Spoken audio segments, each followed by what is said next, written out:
How to use Mint on mobile. First of all, after downloading and opening the Mint app, sign in with your account or create a new one if you don't have it yet. You will land on the home screen, which shows your overall financial summary, including your total balance, recent transactions, and budgets.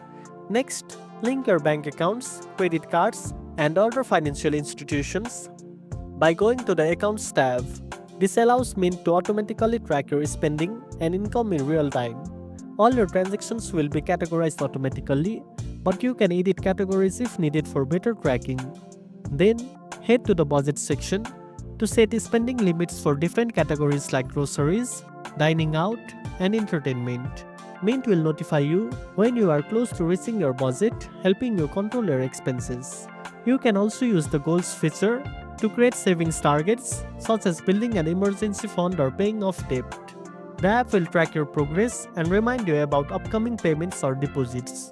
To stay organized, check the Bills tab, where you can add your bills and payment due dates. Mint will send you alerts to avoid late fees and keep your finances on track. Lastly, explore the trends section to see your spending patterns over time. This helps you understand where your money is going and make smarter financial decisions. And that's it. Now you know how to use Mint on mobile. If you found this video helpful, don't forget to like, share, and subscribe for more tech tips. Thanks for watching, and I'll see you in the next one.